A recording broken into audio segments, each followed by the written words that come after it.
Harta kekayaan Kapolsek Baito capai 1 miliar rupiah, tapi masih minta uang damai 2 juta rupiah ke Supriyani. Padahal kekayaannya capai 1 miliar rupiah, Ibda Muhammad Idris, Kapolsek Baito yang kini dicopot masih minta uang damai 2 juta rupiah ke guru honorer Supriyani. Adapun Kapolsek Baito, Ibda Muhammad Idris dicopot buntut terlibat meminta uang damai 2 juta rupiah kepada sang guru honorer Supriyani. Tak sendiri, Muhammad Idris juga dicopot dengan rekannya yakni Kanit Reskrim Polsek Baito, Aibda Amiruddin. Minta uang damai 2 juta rupiah. Idris diketahui baru menjabat sebagai Kapolsek Baito yang baru menjabat 7 bulan. Kini, harta kekayaan Muhammad Idris pun disorot. Adapun Kapolsek Baito Ibda Muhammad Idris dicopot karena diduga meminta uang agar guru honorer Supriyani tidak ditahan. Sebelumnya, Kapolsek Baito Ibda Muhammad Idris disebut sosok yang arahkan Kepala Desa Wonua Raya terkait dugaan permintaan uang damai 2 juta rupiah. Posisi Kapolsek Baito kini dijabat oleh Ibda Komang Budayana, yang sebelumnya menjabat sebagai Kasikum Polres Konsel. Adapun Ibda Idris diketahui baru menjabat Kapolsek Baito sejak 217 hari atau 7 bulan lalu. Ibda Muh Idris melakukan serah terima jabatan, sertijab, pada Kamis, tanggal 4 April tahun 2024. Ibda Idris kala itu menggantikan Ibda Fuad Hasan yang sebelumnya menjabat Kapolsek Baito. Praktisi hukum Edwin Partogi soroti tuntutan bebas Supriyani. Bagian dari cuci dosa jaksa. Tuntutan bebas terhadap guru Supriyani di Konawe Selatan, Sulawesi Tenggara, justru menuai polemik. Sejumlah pihak mengkritik Jaksa Penuntut Umum, JPU, atas tuntutan tersebut. Pasalnya, jaksa tetap beranggapan Supriyani telah melakukan tindak pidana menganiaya muridnya, yang seorang anak polisi. Namun, di sisi lain, jaksa juga menuntut bebas Supriyani karena dianggap tak ada niat jahat. Praktisi hukum Edwin Partogi pun menyoroti tuntutan jaksa tersebut. Menurutnya, tuntutan bebas itu merupakan upaya cuci dosa yang dilakukan oleh jaksa. Ada kesan ini bagian dari cuci dosa dari jaksa karena sebenarnya kan proses perkara sampai persidangan tidak akan terjadi kalau tidak ada dakwaan dari jaksa yang dari proses penyerahan perkara dari penyidik ke jaksa. Katanya. Dikutip dari YouTube Nusantara TV, Rabu, tanggal 13 November tahun 2024. Edwin menuturkan jaksa punya kewenangan untuk melakukan penghentian perkara di level kejaksaan, tetapi hal itu tidak dilakukan. Edwin juga menilai ada nuansa tidak ikhlas dari jaksa dalam membuat tuntutan tersebut.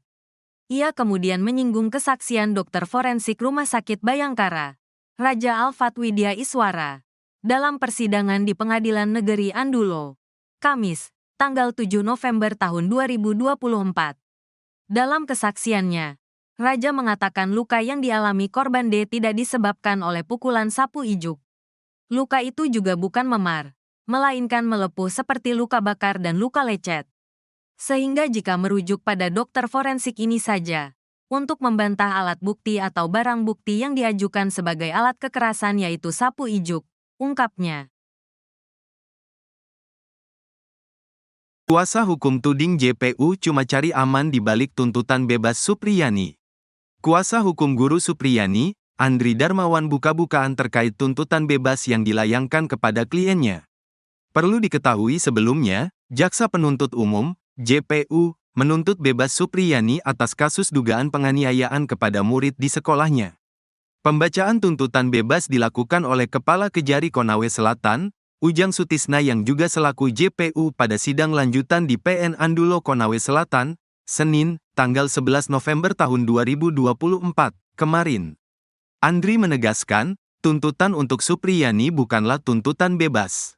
Bukan tuntutan bebas ya, jadi dia, JPU, menuntut lepas dari segala tuntutan hukum, katanya, dikutip dari kanal YouTube Nusantara TV, Rabu, 13/1/2024.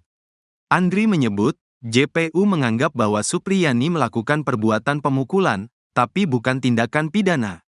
Di matanya, tuntutan bebas yang diberikan, agar posisi JPU aman di mata publik. kalau menilai bahwa sepertinya jaksa cari aman saja.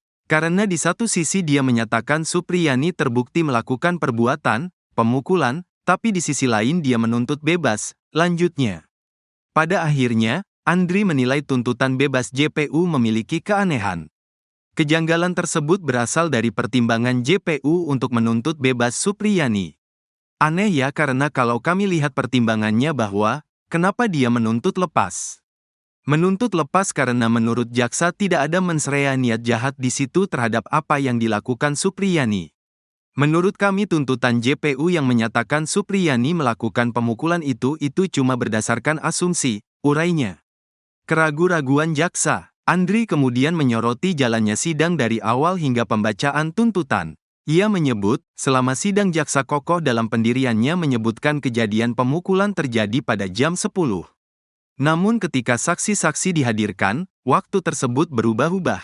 Di persidangan anak-anak ini semua berubah keterangannya. Jadi ada yang mengatakan anak korban, pemukulan terjadi pada jam 8.30. Kemudian ada yang menyatakan jam 10, ada saksi yang menyatakan tidak tahu, katanya. Ia menilai, jaksa kebingungan menentukan waktu kejadian. Namun pada akhirnya, jaksa meyakini kejadian dalam rentan waktu jam 10. Nah, ini kan keraguan-raguan yang kami lihat bahwa jaksa sebenarnya tidak bisa memetakan dengan jelas kapan kejadian pemukulan. Jaksa cuma mendasarkan keterangan anak yang di dalam BAP itu semua serentak mengatakan jam 10, papar Andri. Andri juga menyoroti jaksa tidak bisa menguraikan secara jelas kronologi Supriyani dituding melakukan pemukulan kepada murid di sekolahnya. Jaksa meyakini bahwa pada saat kejadian pemukulan, tiba-tiba Supriyani masuk ke kelas korban dan langsung memukul.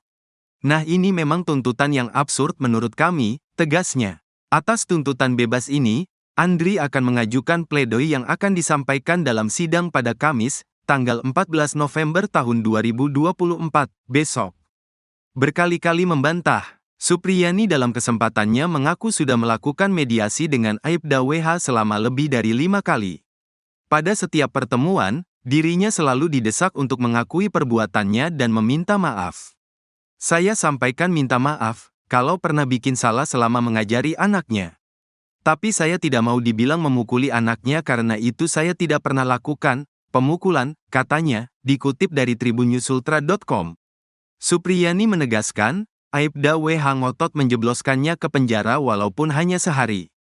Aibda WH ingin membuktikan Supriyani bersalah. Sempat ada kata-kata dari Pak Bowo, saya tetap akan penjarakan kamu walaupun hanya sehari agar semua orang tahu kalau kamu salah, kata Supriyani mengulang kata-kata Aibda WH.